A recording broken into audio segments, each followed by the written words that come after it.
Mabar tanpa HIV/AIDS, pariwisata tanpa HIV/AIDS. Pertama-tama marilah kita panjatkan segala puji dan syukur kita atas kehadiran Tuhan Yang Maha Esa, karena atas rahmat dan berkat-Nya kita semua dapat berkumpul di tempat ini dalam keadaan sehat walafiat. Sebab dengan bersyukur hidup akan subur dan diberkati seumur hidup. Pada kesempatan kali ini juga perkenankanlah saya, Christina Helia Destini Uden, perwakilan dari SMA Negeri 1 Komodo, membawakan pidato dengan judul Stop Diskriminasi Terhadap Oda, Jauhi Penyakitnya, Bukan Orangnya. Saya ingin memulai pidato ini dengan sebuah pertanyaan. Apakah kita telah benar-benar memanusiakan manusia, mewujudkan rasa persaudaraan, serta menjunjung tinggi hak asasi manusia, sekalipun ia adalah seorang penyintas HIV/AIDS? Hadirin yang saya hormati, dilansir dari CNN Indonesia, 3 orang murid di Samosir, Sumatera Barat pada tahun 2018 diusir dari sekolahnya karena diduga positif HIV/AIDS. Seorang pria di Blitar ditemukan tewas gantung diri setelah mengetahui dirinya positif HIV/AIDS di tahun 2016. Sebuah jenazah penderita HIV/AIDS kesulitan mendapatkan pelayanan pemandian yang maksimal karena takut menularkan virusnya. Seorang buruh pengidap ODA di Semarang mendapatkan upah yang rendah karena positif HIV/AIDS. Data yang saya paparkan ini hanyalah sebagian kecil dari kasus diskriminasi terhadap ODA yang tercium oleh awak media. Sebagian lainnya belum terdeteksi keberadaannya. Tentunya kejadian-kejadian diskriminasi itu sangat disayangkan, karena hal tersebut menunjukkan betapa rendahnya tindakan kita dalam memperlakukan sesama manusia. Sebab selama ini kita telah termakan stigma-stigma yang keliru yang beredar di kalangan masyarakat, di mana stigma ini menyatakan bahwa penyebaran virus HIV dapat melalui kontak langsung terhadap penderitanya, seperti berjabat tangan, menggunakan peralatan makan yang sama, menggunakan tempat tinggal yang sama, serta hidup dalam lingkungan yang sama. Padahal penularannya tidak semudah itu, dan stigma ini memiliki pemikiran yang salah. Penyebaran HIV umumnya ditularkan melalui kontak langsung antara lapisan kulit bagian dalam atau aliran darah dengan cairan tubuh yang mengandung HIV seperti darah, cairan vagina, cairan mani, dan air susu ibu.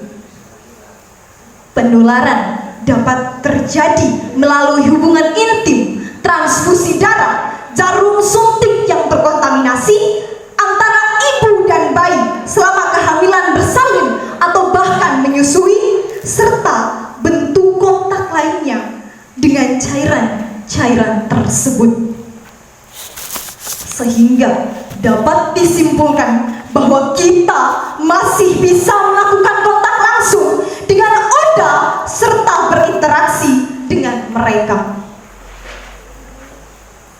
Hadirin yang saya hormati, tentunya kita semua mengetahui bahwa pada dasarnya setiap manusia memiliki hak yang sama untuk memiliki kehidupan yang layak, dihargai, dihormati, dan dijunjung tinggi keberadaannya.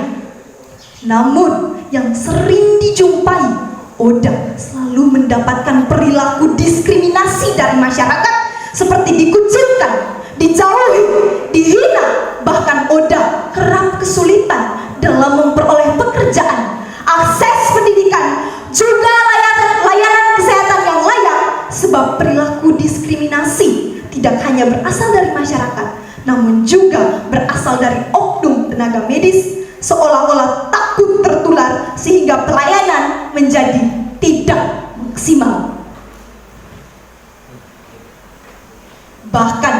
keluarga yang seharusnya menjadi orang terdekat bagi Oda malah menjadi salah satu pelaku diskriminasi.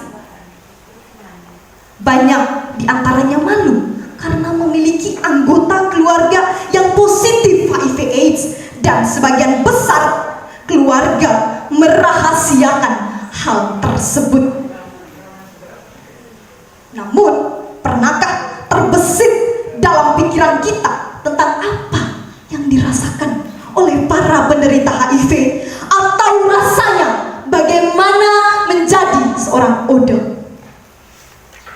Sebagian besar penderitanya kehilangan harapan untuk melanjutkan kehidupan, menerima tekanan yang begitu hebat baik dari pihak keluarga maupun masyarakat, bahkan sampai menganggap dirinya sebagai sampah masyarakat dan momok bagi keluarganya.